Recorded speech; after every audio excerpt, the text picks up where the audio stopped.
if Simmons goes in there and he's just lights out, like if you're watching that kid, you're like, geez, this guy, like you're going to put the guy on the bench. Yeah. Because the one thing about that position, more than any other position on the football field for them, if that guy up, it's your season.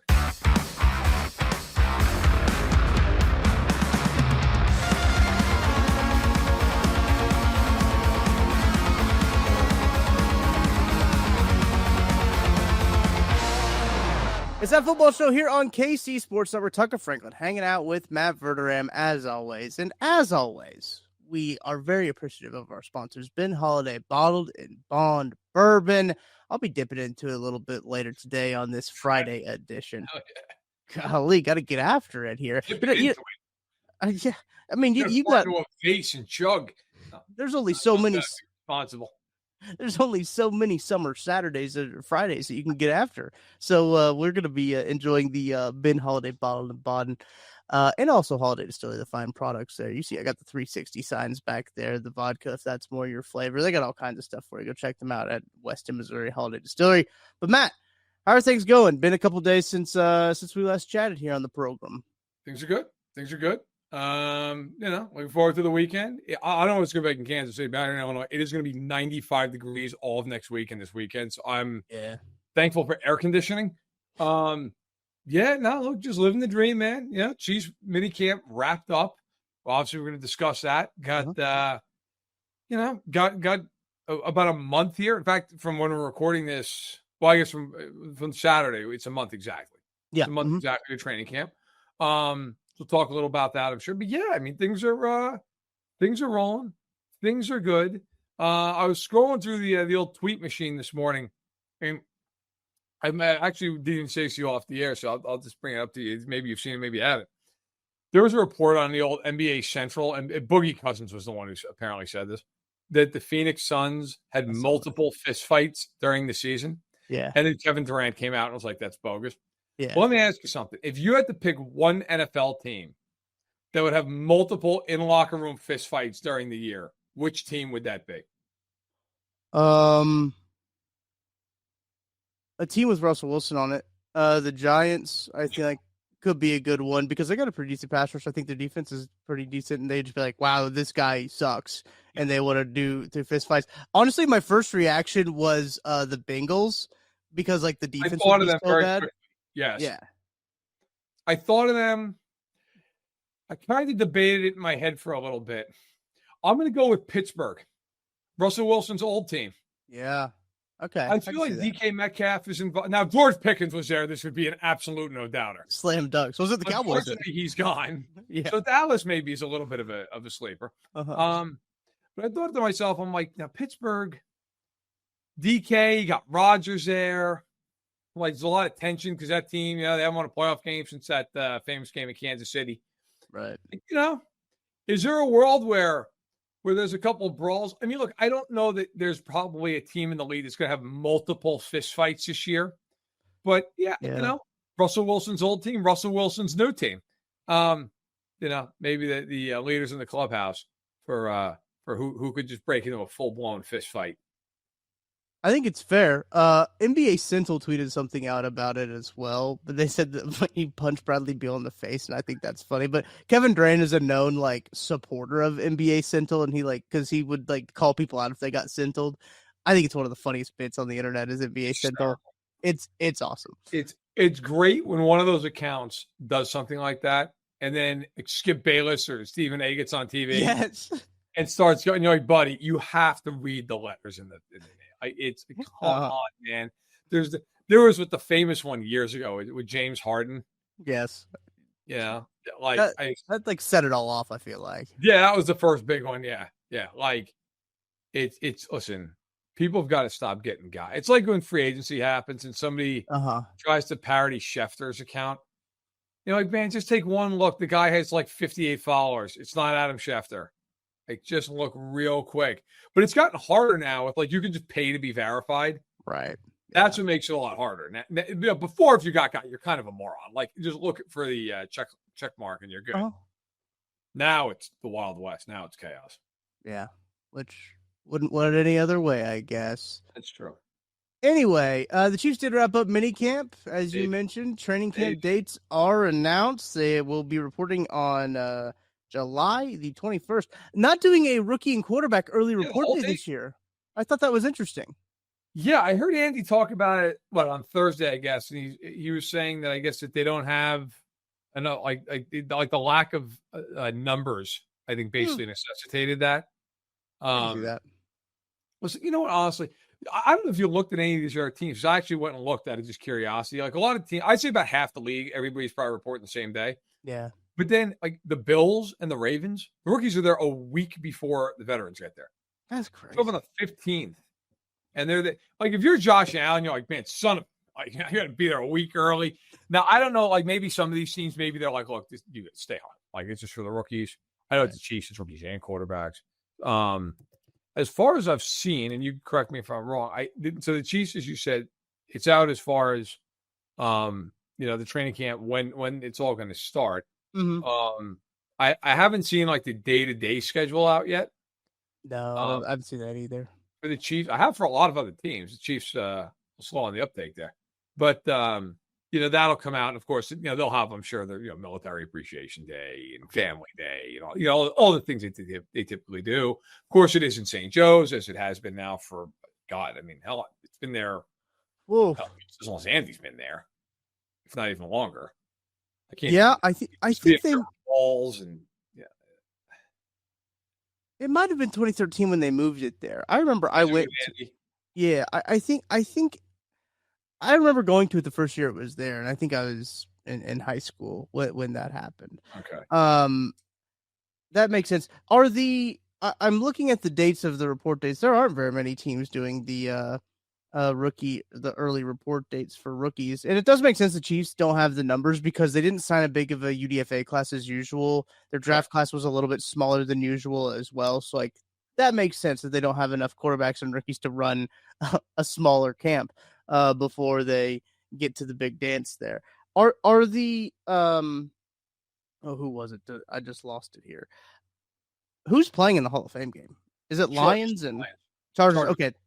That makes sense because they report a couple days earlier than everybody else. Yeah. So they get in, I think, like I'm not having in front of me, like the 15th or 16th or something like that. 16th and 19th. Okay. Respectively for Chargers and Lions. For them. That game is on July 31st, the Hall of Fame game is. It's on July 31st? Yep. Who will face off in the Hall of Fame game on July 31, is according to NFL.com. Has there ever been a Hall of Fame? I mean, I would have to look this up, but I feel like it's normally like the first week of August. I remember as a kid, I'd always get jazzed up for it because my birthday is August 4th. So I'd always be, man, it's my birthday. Yeah. Hall of Fame. And then I'd start watching the Hall of Fame game. And I'd watch it for like 2 drives. I'll be, I can't watch this anymore. It's just terrible. Like people who bet on the Hall of Fame game are serial killers. I'm sorry. You need significant help. I have like buddies a little bit. What do you think? Should I take the over? What are you kidding me? I have no clue. Like, what are you out of your mind? Don't bet on that. Go bet on a baseball game, man. Go do anything. Just don't bet on that. That's betting on a like a Division II football game because you got a bunch of. It's like betting on like your kid's little league game. Like he's exchanging hands in the bleach. Like, what are you doing? But yeah, the Chiefs haven't played in the Hall of Fame game in a long time. Yeah, they haven't. I've got a list of every Hall of Fame game in front of me. When was the last time the Chiefs played? The last time the Chiefs played in it, let me do the old Command F real quick. Long time. I couldn't even tell you. I'm sure I couldn't even tell you when they played it. 2003 looks like it. 2003. They've played in it 3 times. 2003 was the last time they were 2-1 in the Hall of Fame game. Huge. They lost, or they won 9-0 in 2003. The last time the game was on July the 31st, or in July, was 2000, when the New England Patriots took on the San Francisco 49ers. And then a couple years, it was August 1, August 9 after that, 99 and 98. But then it was in July, actually, a lot in the early 90s. Well, I remember one year, it was 97. The first week of the NFL season was in August. Oh. So it was like literally August 31st. It was insane. Wow. Jerry Rice blew his knee out. It was a disaster. Like I remember, and it was like down in Tampa. It was 105 degrees. Insane. So we probably shouldn't do that anymore. They're like, all right, we're done with that now. Yeah, but in any event, yeah. So the Chiefs, July 21st, St. Joe's, of course. Chiefs preseason schedule, that's all out and set. We know what that Yep. is. Yep.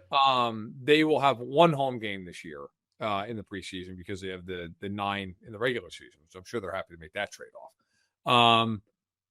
Yeah, look, I mean, if you're the Chiefs, to kind of both look back and spin forward here, I'm a broken record with anybody who listens to this show or anything I'm on. Listen, like the Chiefs, one thing mattered in their offseason program, and that is that nobody got seriously hurt. Yeah. That's it. The rest of this stuff, whatever. I mean, look, we'll get into some of the other like topics. I'm not saying they're not important, but like there are always 4 or 5 guys every year, this time of year, that unfortunately just a lot of non-contact typically, or a lot of just torn ACL, torn Achilles, something like that. And teams lose guys immediately. And it's just that I even always say the same thing about training camp, honestly. With the Chiefs this year, they're good. Like, it's not like you're going to the Chiefs camp. Like, I don't know, is this a playoff team? Like, they are. Yeah. So you just want to get through camp without any big injury. And you're always going to have a guy who strains a hamstring or, rolls an ankle. I mean, that crap, whatever, right? Like, the worst part of training camp is when you're on Twitter and some reporter there is like, oh, so-and-so's off the field on a cart. Like, hey, which part of the cart? Right. Yeah. Oh, he drove himself off the field. It's like, all right, he's all right then. I think he's going to make it. Like that's always the biggest thing. If you get through this time of year healthy, if you're the Chiefs, like it's not like you are most of the rest of the league where you're sitting there and you're having 4, 5, 6 battles for starting spots and maybe another half dozen spots like for key depth roles. Right. Yeah. Who these guys are. I mean, the only real battle there is it probably left tackle, which is a big battle, but it's like, that's it. Everywhere else, you're not going into the season like, geez, I wonder who the Chiefs, quarterback's going to be. I wonder who the top corner is. Like who's going to play DN for the Chiefs? Like, these answers. Right. So, yeah, I think if you're Kansas City, just get through it, be healthy, and if you do that, you're in great shape. Well, let's start with the health of it because the Chiefs did get some good news when it comes to a couple of players that, I mean, they're planning on being pretty decent-sized contributors to this football team. Andy Reid says that Rashee Rice, Josh Simmons, full go for training camp. Huge for both of those guys for them to be full go going into St. Joe. Expectations, I guess, for both of these guys, Matt. Let's start with Simmons and talk about kind of this. Now there's a real competition at left tackle. You mentioned it's probably about the only position group of starter battle that we have. You got a real competition here. Jalen Moore, I don't believe, did a lot of stuff during minicamp. I believe he was without a helmet for a lot of these days. He was there, obviously. Yes. But now they're going to actually have a real competition at left tackle. I'm curious to see how it goes. Look, I think it's going to be very interesting from the standpoint that kudos to Simmons for rehabbing himself to the point that he's going to be full go, not just in camp, to start camp, which is correct. Yes. Pretty incredible. I mean, that's going to almost be the exact day. I believe he got hurt on October 20th. I believe. Don't quote me. It's like it was mid-October. He's basically exactly 9 months out from that injury. Wow. I mean, that's an injury a lot of guys take him a full year. Yeah. So that's no joke. Let's put it this way. I would bet a lot of money that if teams knew going into that draft night that he was going to be full go July 21st, right, he wouldn't have been there for Kansas City to draft. And everyone who's watched the show knows I had a lot of reservations about that. Same.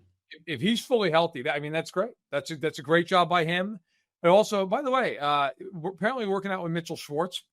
I did see that, yeah. Which is not the worst idea anybody's ever had. Mitchell Schwartz, he's pretty good.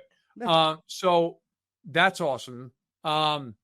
Listen, if he's fully healthy, which he seems to be, that is absolutely going to be a full-blown competition because Jalen Moore is essentially on 2 one-year deals. The Chiefs are not tied into Jalen Moore, but here's the question I'll bring. You and I, we've talked about this a little bit, bantered about it, but now it seems like it may be more of a real thing. What happens if the 2 of them are clearly the 2 best tackles in camp? Like, Andy's history will tell you Andy Reid is Major League Baseball. He is very slow to change. Yes. Andy does not want to have to just like move guys around and shake things up. That's not Andy's MO. Okay. Ask Sky Moore, who for years was. And that's why last year was so odd and so bizarre, is that he did 3 different left tackles. Like, that was so strange. 4. Yes, 4. Yeah. Let's not forget DJ Humphries 3 quarters. Sorry. Shout out. Look, who was with the Niners and then not with the Niners and now with the Rams. Now with the Rams.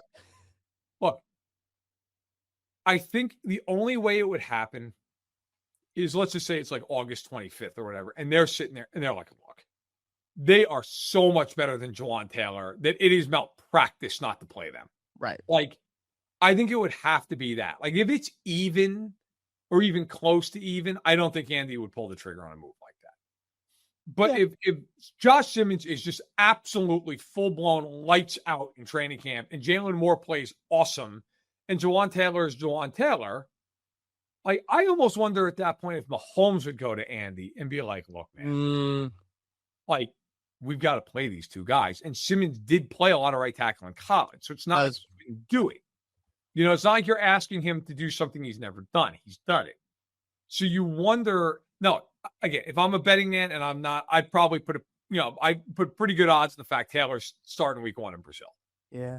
You know, he's been in the offense a couple of years. Moore's never been in this offense. Simmons has obviously never been in the NFL.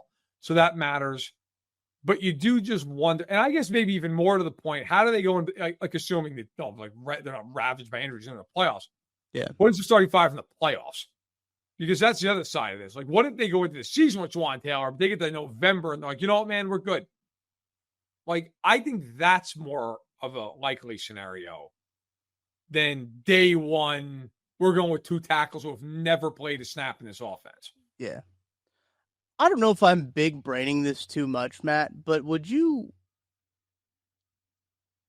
hold Josh Simmons back out of week 1 purely based on the field conditions? No, not if I thought he was the starter.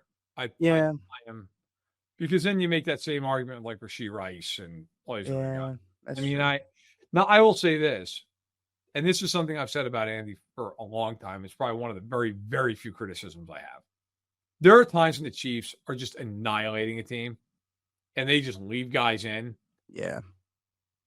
I do think that, and I said this last year, and it didn't happen, so take it for what it's worth, but I would say it again this year because I had another really deep run in the playoffs. I do think that there needs to be a certain amount of management with this team. Like, when you're talking about guys coming off injury, and guys who are older, like Kelsey and Jones. Like, I got to tell you, look, when you're in the middle of the game, you're trying to win, it's one thing. But, like, if they get to these games where they're up, 20 points in the second half, I'm not playing Chris Jones. I'm not playing Travis Kelsey. I don't care. Like, your entire season, the Chiefs season is not 17 games. It is 3 or 4 games. Yeah. They're going to be if Mahomes is upright, they're winning the division. Okay. I will argue with any talking head, even though I'm one of them, if they have Patrick Mahomes for 17 games, they're winning the division. I don't care what else happens. They'll win 12, 13, 14 games. They just will. They're going to do that. Your entire season is 3 or 4 games. That's what it is. And you're trying to be full, just like how they've shown with the playbook over the years, where they will sit on certain things. They won't. Hey, we are willing to play much tighter games than we need to at times because we're going to hold back the 5 best red zone plays we have, the 10 best blitzes we have, the 5 best third down plays we have. We're not going to show them. We're not. I mean, how many times have they played the Bills or the Bengals the last 4 or 5 years? Right. And you're like, what are they doing in the regular season? And they show nothing. They treat it like it's a preseason game schematically. And then they see that team in the playoffs. They're like, guess what? Here it comes. Like, you didn't see that blitz where they brought everybody and their mother against Buffalo in the AFC title game. You didn't see that in week 10. Like, they were not going to do it. They didn't care. Like, they were like, we are willing to lose this game if it means we have this in the bag later. And I just think to some extent, and that goes for, like I said, guys coming off injury, like Rashee Rice. If I don't need you in the fourth quarter of 5 games, I'm not playing you. Yeah. Like I'm just not like even so. Kelsey last year, just to kind of, and I'll shut the fuck up. But I mean, Kelsey, that actually should be the name of my book. Finally, shutting the fuck up. Kelsey last season for snap counts. Okay, so a lot of the middle portion of his career, 92, 87, 91%, 95%, 93%. And then it started to taper. Like starting in 2020, it's 86, 82, 80, 77 in 2023. Now, part of that was because he was hurt for a few games. Yeah. Last year, he played 84% of the snaps. He played 940 snaps, which is the most he's played since 2019. Okay. Like, that number has to come down. That number, so in 2022, he played all 17 games, he played 914, he played 926 and 20. Like, they should be trying to get that number to like 825, 850. Like, shave off a game to 2 games worth of snaps. Just shelf. They're fine. They don't need him when they're playing the Giants. They don't. Like, they're okay. Noah Gray is fine. Like, play him 30 snaps a game. Like, they need to find ways to do that more. And yeah, I mean, look, if they're blowing the Chargers out week 1, I would absolutely get off the field. Everybody get the hell off the field. Yeah, that's my hesitation. And a question that the lab asked on Wednesday, and they've had more information come out since Wednesday, and I kind of want to do the same exercise here. Is that what percentage do you feel like you would give to Joshua Simmons starting week 1 for the Kansas City Chiefs being their starting left tackle? 50. I honestly think it's a legitimate battle. Like, sometimes you hear that and you know deep down, like, yeah, it's not really like they're gonna make it look. It's like every year there's always like some first round quarterback and some and Ryan Fitzpatrick. Like, I don't know who's gonna start. We're gonna see. And you're like, yeah, okay, sure. Like, I know by August 15th who's starting. Yeah. I think that's in this case. I think this is a legitimate look. Moore's obviously in his 5th year in the NFL. He started 12 games. Yeah. It's not like they brought in a guy who has played a ton and he's been great. Like, if they did that, they wouldn't have drafted Simmons. Or they would be like, look, he's our right tackle in the future or whatever. Like, they wouldn't be sitting there going, no. Like, this is a legitimate battle. I think with Moore and Simmons, it is because, again, Moore's really on a pair of 1-year deals. Like, there is some pain if they cut him after the season. But, like, I talked to enough people around the team. Like, look, he's got to play well this year, or it's probably going to be one and done. With Simmons, I think the thing that really makes him intriguing is that he can also play right tackle. That's where you look at this and go, well, but again, I think it's like 50-50, man. If I had to pick a favorite, I'd say Moore, just because he's a veteran and he's played some NFL football and he's been in the league for 4 years. Like, I guess if I had to give somebody the slight edge, it'd be him, but they're going to have a hard time. If Simmons goes in there and he's just lights out, like if you're watching that kid, you're like, geez, this guy, like, you're going to put the guy on the bench. Yeah. Because the one thing about that position, more than any other position on the football field for them, if that guy fucks up, it's your season. That's you're not screwing around with that. You're not like, oh, we're going to slow play this even though he's 20% better. No. That's why I think it's 50-50.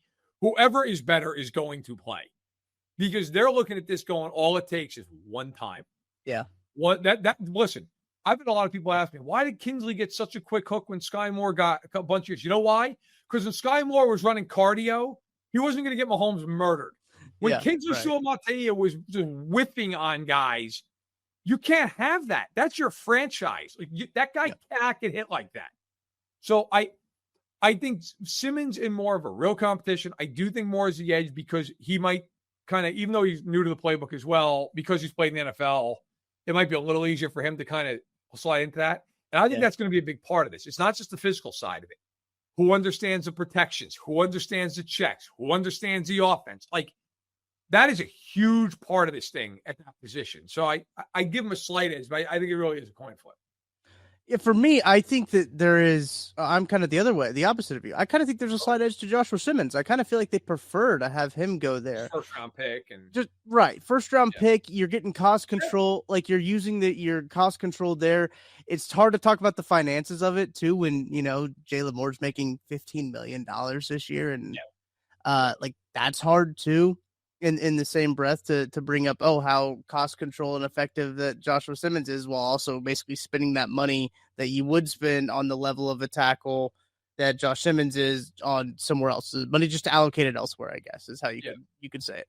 But I do think that I think that they want Josh Simmons to be the left tackle of the future. They've said it. I mean, and the quicker he can do that, the better it's going to be for Patrick Mahomes and the whole offense in general. And look, I also think that while you look at the film, you look at some of his college tape, it's really good. It's phenomenal. I do think that talent is undeniable. Yes, I think the expectations should be tampered a little bit. I don't want to rain on anyone's parade about Joshua Simmons.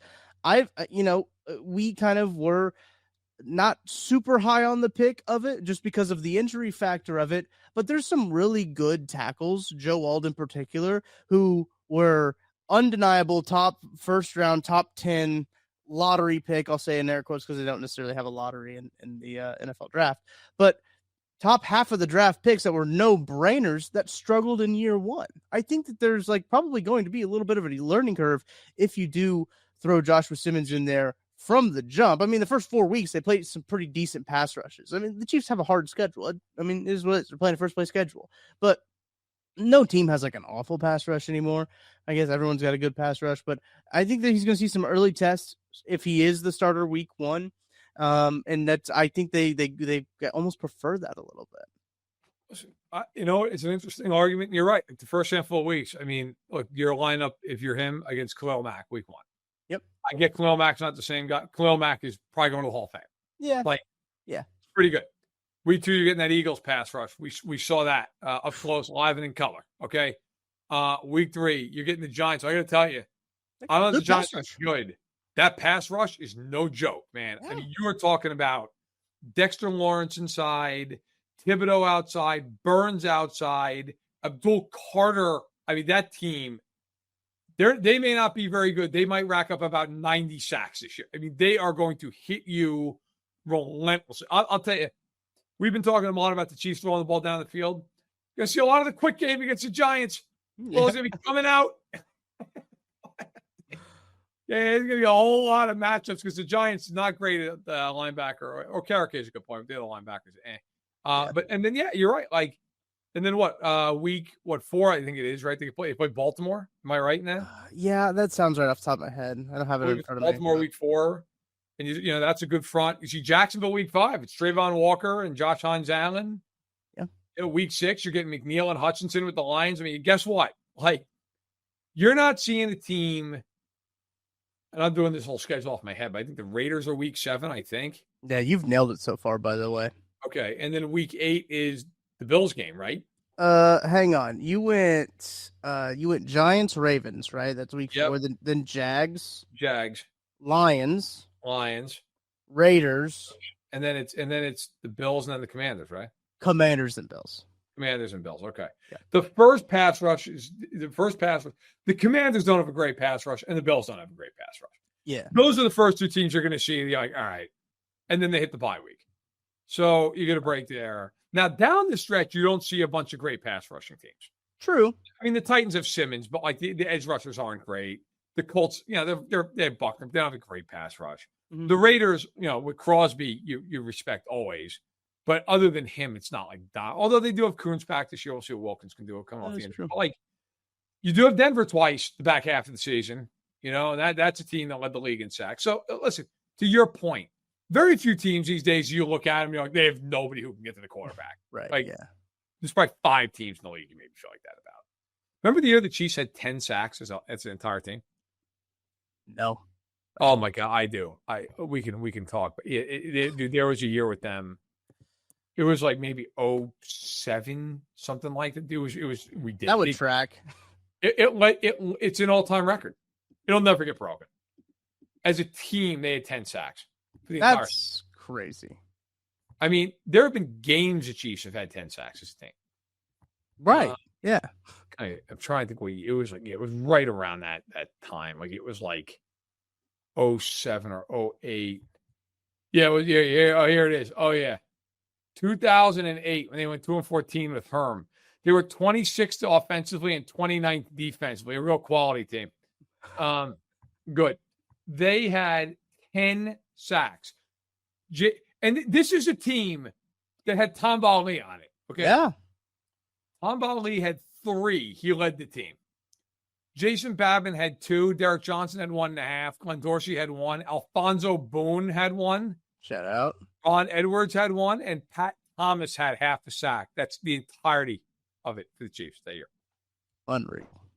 The Chiefs for the entire season had 34 quarterback hits.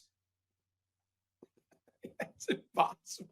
That's insane. Earl Loftus had 28 last year by himself. They also used 2 kickers in 2008. 34 quarterback hits. You know how possible that is? They basically touched the guy twice a game. Like, that's brutal. That is impossible.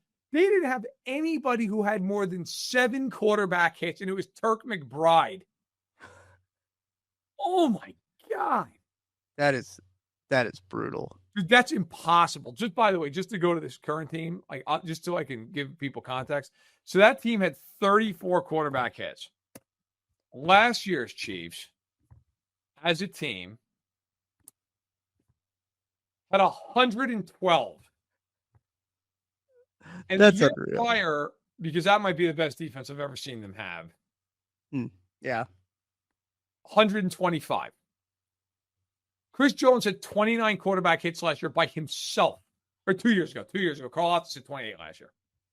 That it almost makes you think there's a counting error. There's an error there. There's no way that's right. Believe me, it's right. I watched that team. And I remember like screaming at the television, just blitz 12. I don't care anymore. Yeah. It's to the point, dude, there were games where they didn't even touch the guy. I mean, obviously, based on those numbers, literally. Right. Just in a lawn chair the entire game. Just nothing. How they won 2 games that year is staggering. Miracle. Yeah. Yes. But anyway. Didn't they beat the undefeated Packers that year? Am I remembering that right? That was 2011. 2011. Oh. They beat Denver at home. They somehow scored 33 points. And they beat the Raiders on the road. That's who they beat in those games. Yeah, just a real, I mean, they beat the Broncos at home. It's the only home win they had all year. Oh my God, they were 9-point underdogs at home. I mean, that team, God, did they suck. They had a sack that game, though. You better believe it. Hell yeah, they had a sack that game. Okay, Damon Hewitt was the quarterback for $160. Not a big deal. God, so they sucked, man. I do love looking at these franchise pages of just like these past Chiefs years. I've been doing it a lot when I'm doing like the random players and like how I find the random players and everything. They had 7 guys throw a pass for them in that year. In 08? In 08, yeah. Okay, I'm going to try it just off the dome. All right. I know Thig Penn was one of them, and obviously I just said Heward. Yep. There's 2. So those are 2. Was Trent Green still there? He was not. He was gone, right? I thought 06 was the last year. Okay. Yep. Let me think. Oh my God, 7 guys. Are they all quarterbacks? 4 of them are quarterbacks. So bad that 3 of them got. All right, well, I remember one of them because it's kind of a famous play, weirdly, in Chiefs history. Mark Bradley, right? Yes, Mark Bradley, wide receiver, 1 for 1. Yep, through 37-yard touchdown pass. That I remember. Okay. Did Tony G throw one? Tony Gonzalez did not throw one. Okay. Larry Johnson? Larry Johnson did throw one. 1 for 1 with the touchdown, 4-yard touchdown pass. All right, we've knocked out 2 of the non-quarterbacks. Yep. Brody Croyle? Brody Croyle is your 3rd quarterback. Okay, and then there's another quarterback. There's another quarterback who did only play 1 game. Oh my God. He was 7 for 8 in this game with 76 yards and a touchdown. Oh my God, they should have kept him on board. Yeah, sounds like it. Oh my God, man. I can't even. This is pull because I know this guy played one game for them. Did Quinn Gray? It was Quinn Gray. It was Quinn Gray. I thought he was later on. All right. Quinn Gray. And then the last one is a wide receiver who actually he did only throw one pass. No, not Dwayne Bowe. Oh, it wasn't Bowe. Oh my God. That team. Who the fuck played receiver? DeVar Darling? No. Bobby Wade? No. I'll cut myself off one more guess here. Oh my God. Ooh, in God's that team sucked. Oh, Bobby Ingram. It was Marquez Higgins. I don't even know what that is.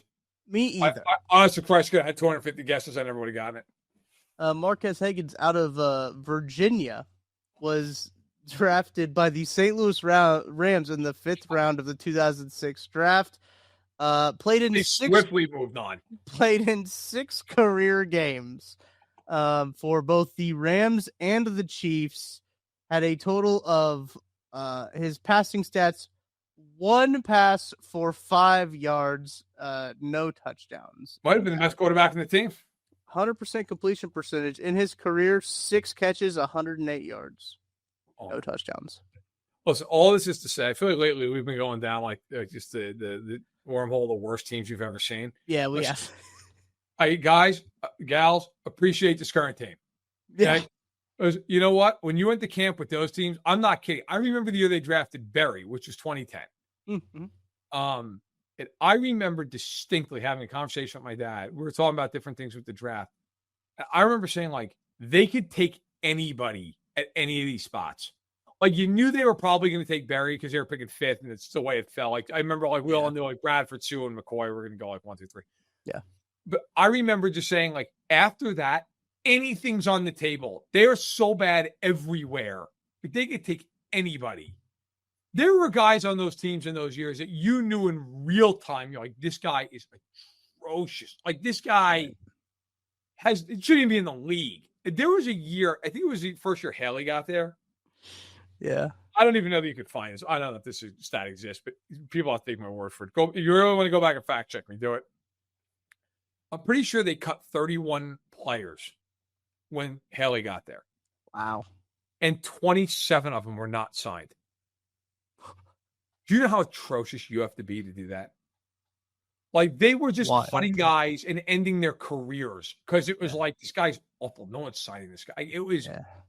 So appreciate this team, which is going to camp, and we're basically going to talk about one position because you're like, everything else is good. Yeah.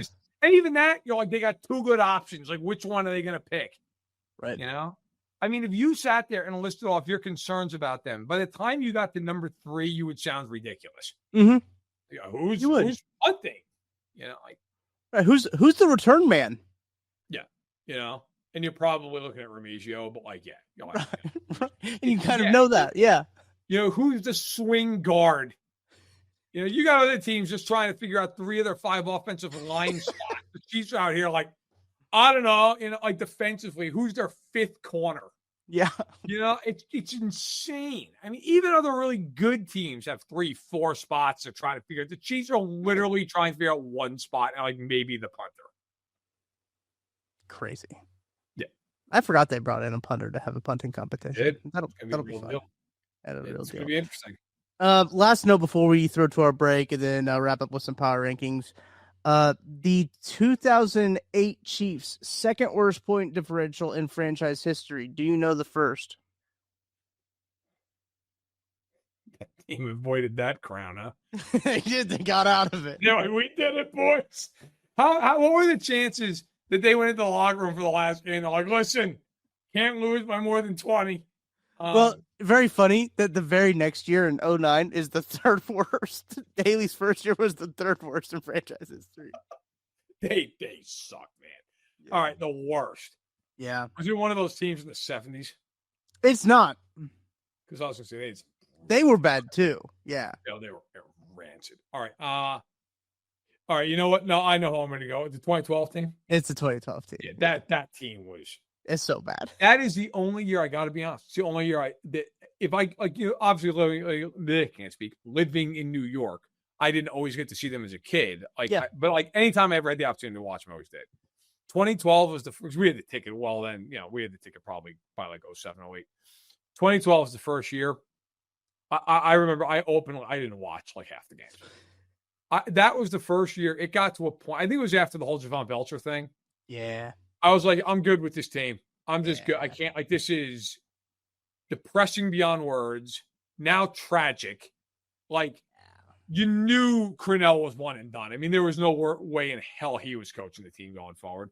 I wasn't covering the league yet by any means. So you knew, I just couldn't do it. It was like the last straw when all the belts. The last like 6 games of the year, I was like, I'm good. Yeah. I was done. Crazy. And then they hired Andy. And then they've won now 3 Super Bowls. Yeah, now they're like just an all-time dynasty. Yeah. Who would have thought? All right, I'll take a quick break. On the other side, we will have some power rankings. We're going to power rank our favorite months of the year. Stay tuned. You don't want to miss it. Chiefs. Looking for tickets for your next event? Tickets for Less is your #1 source. Save big on every purchase when you use promo code KCSN at ticketsforless.com. Success in real estate takes more than vision. It takes the right financial partner. When someone takes something rundown and turns it into something great, that's called a comeback story, like Brain Group. They take distressed properties here in KC, completely rework them, and then turn them into valuable real estate. But that kind of work needs the right bank behind it. Enter Emprise Bank. They're not about cookie-cutter loans. They saw Brain Group's vision, backed them, and now they're making big moves in Kansas City real estate. Talk about your partner in possible. Emprise doesn't do one-size-fits-all financing. They invest in potential and back growth. Visit emprisebank.com/KC to learn more. Emprise Bank, member FDIC, equal housing lender. Folks, it's playoff time, and if you're still just watching the games, then you're missing out. With Pick 6 from DraftKings, you can turn your hoops knowledge into real cash. Just make your picks, track your score, and if you hit all 6, you're looking at bigger payouts than Prize Picks flex plays. Nobody's dropping better payouts than Pick 6. Hit 6 picks, and that's 25 times your cash. And if you beat your competition, you could be looking at a 500 times bag in your pocket. And right now, new customers can get $50 in bonus picks with just a $5 entry. Here's what you got to do. The playoffs are on, so why not take a shot at making a little money while you're watching? Download the DraftKings Pick 6 app right now and use code KCSN. That's code KCSN to play $5 and get $50 in bonus picks. Better payouts, bigger wins, only on Pick 6 from DraftKings. The crown is yours. Gambling problem? Call 1-800-GAMBLER. Help is available for problem gambling. Call 888-789-7777 or visit ccpg.org in Connecticut. Must be 18 plus. Age and eligibility restrictions vary by jurisdictions.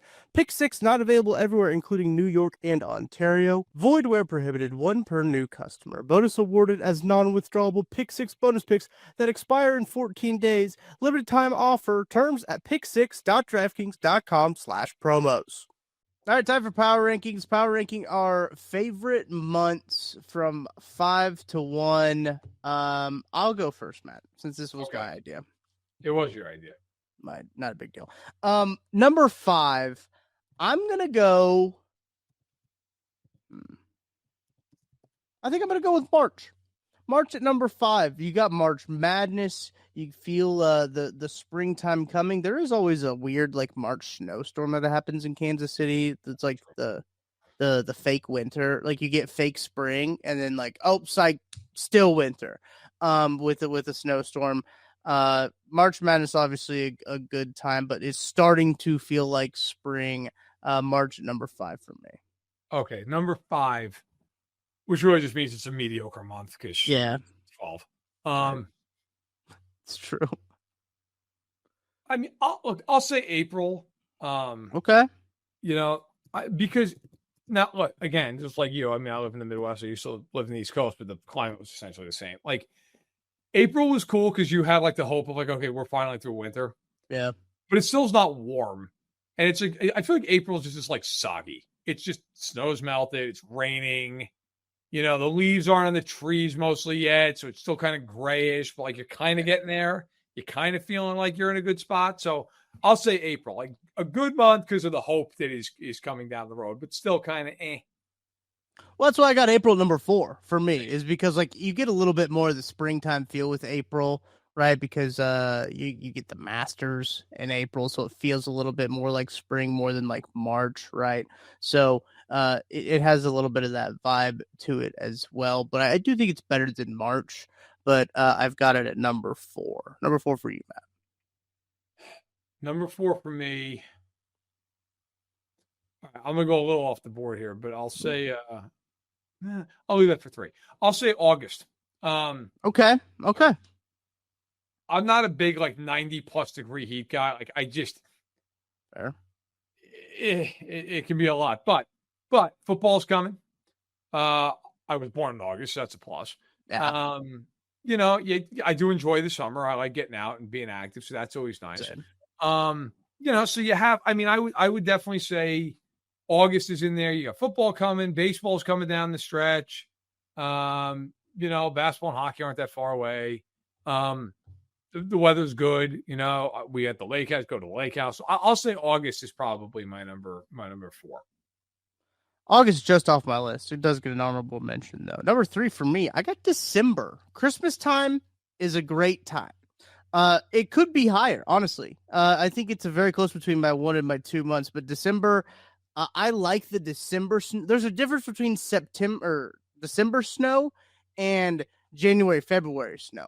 Because the December snow, you're like, oh, Christmas is coming. This is great. Aesthetically, it's awesome. You have something to look forward to. When it snows in January, that shit sucks. You don't have anything. Fuck this. Yeah, you don't have anything to look forward to. It's cool. Christmas is cool. You can look forward to it when it snows. You're like, wow, this is really cool. It's snowing. The vibes of this, of like, like early 2000s Christmas, where it's just like super maximalist. Right, where you got all like the colored lights and everything like that. I love that aesthetic. So December, number 3 for me there. December's my number 3. That was what I was debating with. Huge. Yep. I love Christmas. Like It is unequivocally my favorite time of the year. And I don't look at Christmas as like December 25th. I look at Christmas as the entire month of December. I love driving and seeing all the lights on the houses. And all the people put up the the wreaths and the tinsel, and you go to the mall or whatever. And I know I'm old because I go to the mall. I used to go to the mall, but like they dress it up all nice. Like there's something about that time of year that just makes me happy. Like I just enjoy that. And now the Chiefs are really good, so you get like the Chiefs are coming down this stretch. All the sports except for baseball are going. Got college basketball revving up, and then although son of a bitch, thanks NFL. Thanks for playing the Chiefs on Christmas Day. That's great. Thanks for that. But no, man, listen, I got Christmas. Christmas Eve was always the big day in our family. We always would go to like see family that day. And then my buddy and I started Christmas Eve, which because our whole thing was like, look, if you hate your family, like your extended family, you're stuck with these people. They ruin the fucking thing. So we're like, look, the 23rd is going to be a day where we just have the people we want to see. Christmas Eve. It started as a joke, and this year is going to be the 13th annual Christmas Eve. Wow. It is, dude. It started with like 6-7 people. It is now like 60 people. We find houses to do it. It's a big deal. We put big blow, like the lawn. You blow up like the big Santa, the big penguin, whatever. Yeah. We would put those in the house and blow them up. It's Christmas, like winter wonderland, man. Like we used to, oh my God, dress the whole house up. It was awesome. Now we have a huge Christmas party. 2 rules. You got to dress nice. You show up in a t-shirt, you show up without a belt, you're not coming in. Number 2, you got to bring something. You got to bring a dish. If you can open the door, you're not coming in. Like bring something. Okay. So number 3, December. Great rules for a party, by the way. Number 2, a little bit of bias here. I got July. Big summer guy. I like summer. My birthday's in July. So I will say I'm a bit biased, but the middle of the year, right? It's like the midpoint of the year. The vibes of July are always really high. I think 4th of July, always a good time, celebrating and just hanging out. And that is like peak summer. July is peak summer, and the vibes are incredible of July. And obviously, when I was born, I got July number 2. Okay. So I debated this. I'm going to go with September. Okay. Yeah, that's a good one. I love September. Football season starting. And by the way, I almost look. You know what? Actually, because I was kind of like, it's almost like they morph into 1 month for me. Yeah, I'll say it's September because my wife's birthday, Maisie's birthday, they're both in September. I was going to say like October. I feel like it's like the same month as it's like almost like 60 days of the same thing. No. But yeah, man, it's a great time for sports. It's a great time of the year weather-wise. It's still warm. It's still nice. You still got all fall ahead of you. Yeah, I'm gonna go with September. I love September. It's just a great time of year. It's strong, and fall is a great time of year. That's why my number 1 is October. I mean, you get the sports equinox in October. The vibes of legitimately everything of the fall weather, the Halloween part of it as well. I love both of those things. Football is in full swing. Baseball, you got playoffs. Hockey is starting up. Basketball is starting up. Soccer overseas, if you're into that thing, it's humming. Look, there's not very many things that can go wrong in October, I think. It's kind of like the perfect month. Yeah, October is a great month because I said September, and I feel basically like those 2 months are pretty much simultaneous. My favorite is May. May, okay. Because man, like you've gotten out of what is in our area like 5 months of winter. True. And I just feel like the whole year is ahead of you. Like when you're in May, the leaves are starting to come out, the trees are coming out. You got plant your flowers, which I like to do every year around the house. Like, you get that first good mow in, then I knock out the poog and I sit on the porch like a champion. You've got sports wise, it's you got the NBA playoffs, the NHL playoffs, you got golf tournaments, you got tennis tournaments going on. Yeah. Football's starting, that new, plus also in our line of work, it's like also the start of like my like summer break. Yeah. But man, it's just like we open up the lake house, like it just feels like everything's in front of you. Like the best part to me, the worst 5 months of the year, like 4 of them are to start the year. It's like Happy New Year, go fuck yourself. Yeah. And like once you get to May, it's like, all right, man, we got spring, which is awesome. Then we got summer, which is great. Got fall, and then like the early part of winter, like you said, it's different than the latter part of winter. It's for me, May is my favorite. I like the explanation. I'm in on May. I snubbed May on my list, and a wild snub on my part. Snub and the funny thing is, like, I'm with you with October, and I don't have it because I had September. But yeah, I mean, yeah. It is what it is. That's the beast of power rankings. That's the beauty of power rankings. Our lists are pretty different. I'm excited to see how people how people sure get screamed at. Yeah, no, I hope so. I hope that people get pissed off with our power rankings. Let us know what your favorite months are in the comment section as well. But that's going to do it for this edition of That Football Show. Thank you all for hanging out with us. We'll be back next week. I'm sure some crazy stuff will happen before training camp that we can talk about and such. But for Matt Verderame, I'm Tucker Franklin. Thank you to Ben Holiday, Ball and Bob Bourbon. Sign up for the golf tournament, givebutter.com/KCSN golf. Go check that out, please, and thank you. We'll be hanging out at Creekmore Golf Course in Raymore on Monday, August 18th. If you could join us, please do. That's going to do it for this week's edition of That Football Show, our 2-pack of shows. We'll have another 2-pack for you next week. Hit the like and subscribe. We'll see you then.